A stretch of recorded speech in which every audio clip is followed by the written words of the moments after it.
dengan ditarik mundurnya pasukan-pasukan Rusia dari pulau Pulau Ular atau di Laut Hitam, ini orang-orang Ukraina, pejabat Ukraina mengklaim bahwa ini adalah kemenangan Ukraina. Padahal itu kan bagian dari diplomasi dan permintaan atas Presiden Jokowi kepada Presiden Putin gitu. Tapi sama Ukraina dianggap bahwa Rusia udah kalah, udah nyerah.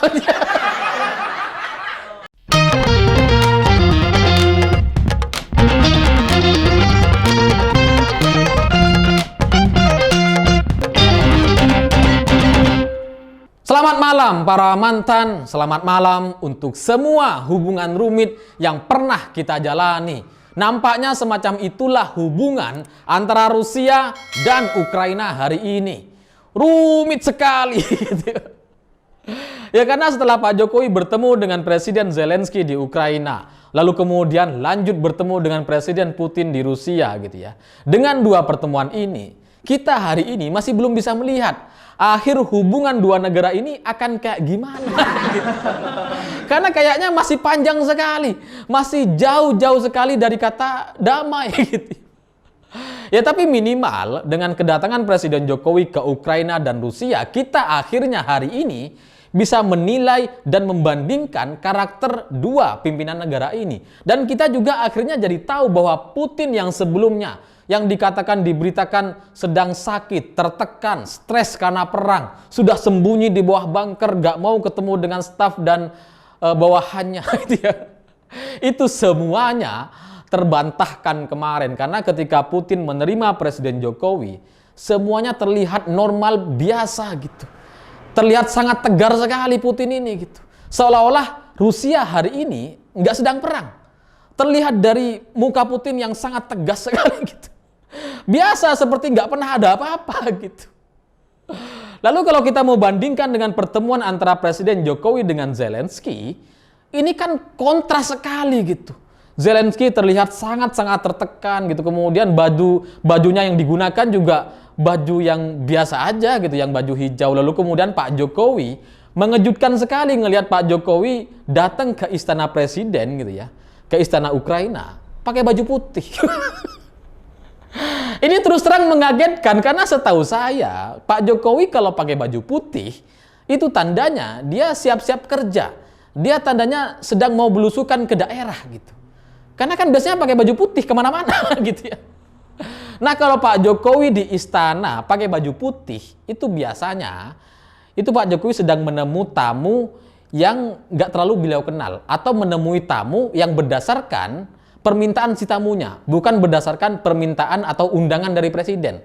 Karena kalau undangan dari presiden atau menemui tokoh-tokoh penting gitu ya, biasanya Pak Jokowi pakai batik. Bukan pakai baju putih. Makanya kemudian kalau kalian lihat banyak foto-foto relawan, itu biasanya Pak Jokowi pakai baju putih. Karena secara protokol itu memang berbeda gitu. Kalau pakai baju putih akan ditemani dengan menteri-menteri, lalu kemudian ada juga fotografer istananya gitu ya. Sehingga setelah pertemuan akan foto-foto satu-satu. Kalau pakai baju putih. Makanya relawan-relawan yang datang ke istana biasanya fotonya pakai baju putih gitu. Karena kalau pakai baju batik itu biasanya atas permintaan Presiden Jokowi, atas undangan beliau gitu ya.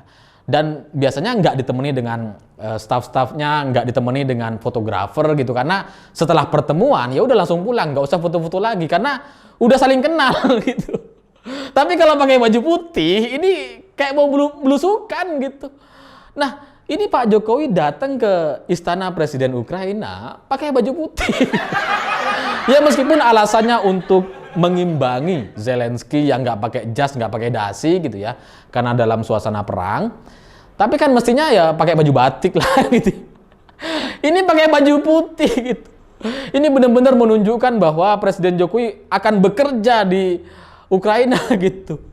Sehingga ketika diprovokasi oleh Zelensky, ya nggak tahulah bahasa lainnya apa, tapi saya melihat ada provokasi gitu karena ketika Zelensky menyampaikan pernyataannya di depan Presiden Jokowi gitu ya, ini kan pernyataannya provokatif yang menyinggung Rusia ini merampas soal pangannya di Ukraina katanya, yang memeras pangan dunia kata Zelensky gitu ya.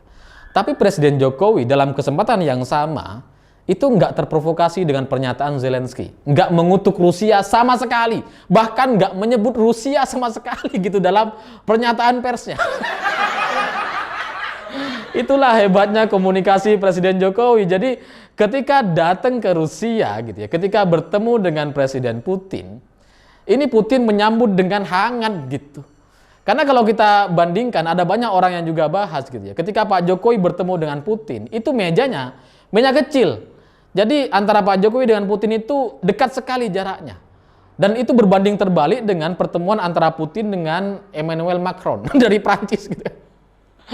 Dari Prancis atau dari mana tuh? Jauh sekali mejanya gitu, panjang gitu. Seolah-olah Putin ingin menunjukkan bahwa tamunya ini punya hubungan yang jauh sama dia. Nggak dekat. Nah kalau sama Pak Jokowi itu hubungannya dekat gitu karena mejanya meja kecil. Tapi yang lebih penting dari pertemuan ini menurut saya adalah vas bunganya. Ya karena mau meja panjang atau meja kecil, ini vas bunganya sama. Simbolik sekali gitu. Dan ketika Presiden Putin menerima Presiden Jokowi gitu ya, ini benar-benar sebuah penerimaan yang luar biasa bagi saya gitu. Entah ini kebetulan atau enggak, atau memang sudah direncanakan sebelumnya atau gimana. Tapi setahu saya, dalam kesimpulan saya gitu ya, ini ketika Presiden Jokowi dalam perjalanan menuju Rusia, ini pihak Putin sudah menarik pasukannya dari Pulau Ular, dari Laut Hitam gitu. Dan ini sesuai dengan tuntutan atau tujuan kedatangan Presiden Jokowi ke Ukraina dan Rusia. Karena Pak Jokowi datang ke Ukraina dan Rusia, ini bukan cuma dalam rangka untuk menghentikan perang gitu. Karena itu adalah tujuan yang terlalu jauh gitu. Tujuan yang paling dekatnya, yang paling mungkin dicapai adalah ketahanan pangan dunia gitu. Karena Pak Jokowi maunya semua gandum-gandum yang ada di Ukraina itu tetap bisa disalurkan ke negara-negara lain meskipun sedang berperang gitu. Nah, solusi dari ini supaya gandum dan ekspor pangan dari Ukraina ini bisa disalurkan, maka pihak Rusia itu harus ikut mengamankan. Nah, ketika Pak Jokowi berbicara dengan Presiden Zelensky, beritanya muncul di mana-mana gitu ya. Lalu kemudian dalam perjalanan menuju Rusia, itu Putin udah langsung panggil pasukannya untuk mundur gitu dari Pulau Ular ini untuk menghormati seorang Presiden Jokowi. Itu kesimpulan saya gitu, karena ini mirip sekali dengan cerita ketika Pak Jokowi bertemu dengan petani jeruk gitu di Medan. Karena ada kan tuntutan seperti itu gitu. Jadi petani jeruk ini bawa jeruk banyak banget, ada berapa truk gitu. Yang mereka intinya menuntut agar jalan di wilayah mereka itu diperbaiki. Tapi kata Pak Jokowi, ketika Anda sedang dalam perjalanan menuju istana, saya sudah kirimkan pasukan atau tim untuk segera menindaklanjuti jalan-jalan yang rusak itu. Jadi secara cerita ini mirip sekali gitu. Meskipun pada akhirnya mungkin sebagian orang akan mengatakan bahwa ini kebetulan gitu ya. Tapi bagi saya nampaknya ini adalah respon seorang Putin atas kedatangan Presiden Jokowi. Dan dalam pertemuan dengan Presiden Jokowi itu terlihat jelas sekali bahwa Putin sudah jelas berkomitmen untuk mengamankan soal pangan dunia dan akan menjamin tidak akan ada kelangkaan atau krisis pangan dan energi. Ini luar biasa sekali gitu. Sikap Presiden Putin ketika menerima Presiden Jokowi, ya meskipun media-media Ukraina atau pejabat-pejabat di Ukraina gitu ya, itu masih kayak provokatif banget gitu, karena dengan ditarik mundurnya pasukan-pasukan Rusia dari Pulau Ular atau di Laut Hitam, ini orang-orang Ukraina, pejabat Ukraina mengklaim bahwa ini adalah kemenangan Ukraina. Padahal itu kan bagian dari diplomasi dan permintaan atas Presiden Jokowi kepada Presiden Putin gitu. Tapi sama Ukraina dianggap bahwa Rusia udah kalah, udah nyerah. Ini emang nyebelin ya Ukraina ini. Dan selain itu ketika Presiden Putin menerima Presiden Jokowi dan Konpres gitu ya, itu juga sama sekali nggak menyinggung soal Ukraina, sama sekali nggak membahas soal perang, dan hanya fokus soal membangun kerjasama antara Rusia dan Ukraina, Rusia dan Indonesia yang sama-sama menguntungkan, yang sama-sama bisa mengembangkan kedua negaranya gitu. Jadi nggak menyinggung sama sekali soal Ukraina.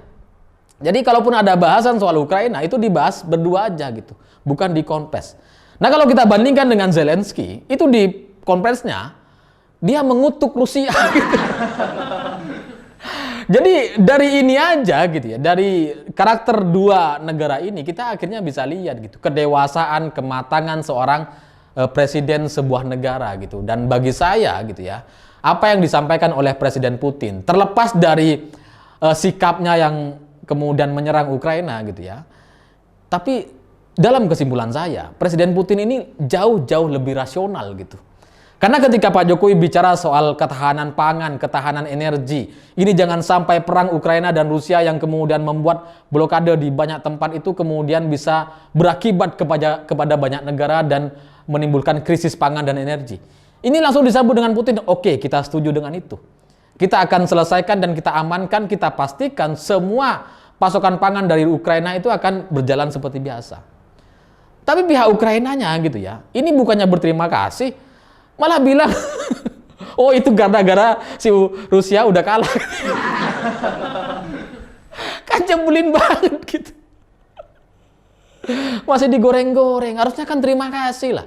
Karena tuntutan pembukaan blokade pihak Rusia di Laut Hitam, ini kan sebenarnya tuntutan dari Zelensky sejak bulan lalu.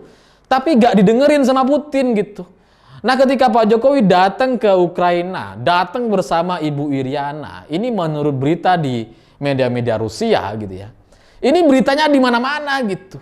Dan atas dasar inilah kemudian yang menurut saya gitu ya, saya menyimpulkan, saya menafsirkan, ini yang kemudian membuat Presiden Putin atau pemerintah Rusia menarik mundur pasukannya atas dasar kemanusiaan gitu.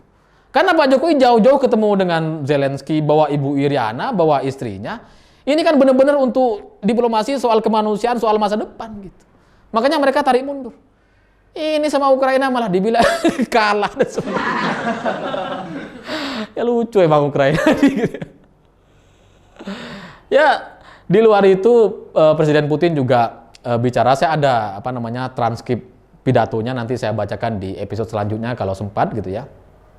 Karena Presiden Putin dalam sambutannya kepada Pak Jokowi hanya fokus kepada urusan kedua negara, hubungan dua negara antara Rusia dan Indonesia.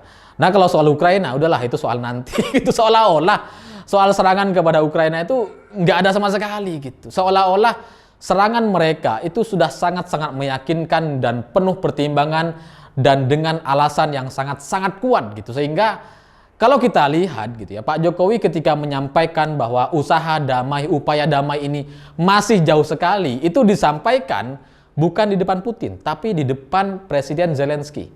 Ya karena mungkin ketika Zelensky bertemu dengan Pak Jokowi udah kelihatan, oh emang ini nggak mau damai orang ini, kayaknya gitu ya. Makanya Pak Jokowi sebelum ke Rusia ketika masih di Ukraina udah bilang, kayaknya usaha damai ini masih jauh gitu. Tapi tetap kita akan terus upayakan bersama-sama. Nah, ketika bertemu dengan Presiden Putin, bahasanya bukan soal perdamaian yang masih jauh, enggak gitu. Tapi soal niat. Niat pemerintah Indonesia datang ke Ukraina dan Rusia ya untuk soal perdamaian dunia, soal ketahanan pangan dan energi. Sehingga dalam kasus ini, dalam kejadian ini gitu ya, saya menyimpulkan kayaknya emang yang ngeyel itu si Zelensky. Kayaknya gitu. Dan kalau ngelihat dari posisi dua presiden ini gitu ya, antara Ukraina dan Rusia, nampaknya perang ini akan terus berlanjut sampai tahun depan, sampai pertengahan tahun depan mungkin gitu ya. Karena ini yang ditunggu-tunggu oleh pihak Rusia kayaknya soal musim dingin gitu. Karena di musim dingin Eropa dan Amerika ini kayaknya akan butuh sekali soal pangan dan energi gitu. Sehingga ya mungkin itu adalah bagian dari penyiksaan Rusia kepada Eropa dan Amerika yang selama ini mendukung Ukraina, yang selama ini mengirimkan pasukan-pasukan dan senjata-senjatanya kepada Ukraina untuk melawan Rusia gitu. Ya apapun itu kita berharap ini segera damai, tapi kalau misalkan memang dua negara ini posisinya sudah sejelas itu gitu ya, setegas itu, masing-masing punya sikap, masing-masing punya alasan, ya kita harapannya minimal nggak terdampak kepada Indonesia. Ya kan itu tujuan akhir dari Presiden Jokowi gitu ya. Sebagai Presiden Indonesia, kalau memang nggak bisa mendamaikan dua negara yang sedang berperang ini, ya sudah, yang minimal kita nggak terdampak sama sekali gitu. Kalaupun terdampak ya seminimal mungkin lah. Dan di luar itu gitu ya, catatan saya terkait pidato Presiden Jokowi di Rusia bersama Putin ini menarik sekali gitu, karena lagi-lagi Presiden Jokowi ketika di Ukraina, ketika di Rusia ini sama sekali tidak menyalahkan, tidak mengecam soal agresi Rusia, sama sekali. Bahkan ketika bersama Zelensky itu sama sekali nggak menyebut Rusia gitu, hanya menyebut akibat perang. Sehingga ketika Pak Jokowi menyinggung soal PBB dan negara-negara lain yang harus bersama-sama menciptakan kedamaian, yang harus sama-sama membuka sanksi-sanksi ekonomi yang sudah diberikan kepada Rusia, ini adalah sebuah sikap yang sangat tegas-tegas sekali bahwa ini perang bukan hanya soal Rusia-Ukraina, tapi Rusia dan banyak negara yang selama ini itu mendukung Ukraina. Ya, Eropa, Amerika yang punya kepentingan politik, yang punya kepentingan untuk membangun posko-posko NATO di sekitar Rusia gitu ya. Jadi dari pernyataan Presiden Jokowi ini sangat tegas sekali, meskipun mungkin kita gitu ya nggak banyak yang paham soal itu, soal sikap Presiden yang nggak mau menyalahkan Rusia dan lebih dari itu mendukung agar ketahanan pangan energi ini bisa terpenuhi, nggak ada krisis sama sekali. Kalaupun misalkan kalian mau lanjut, ya udah lanjutin aja deh.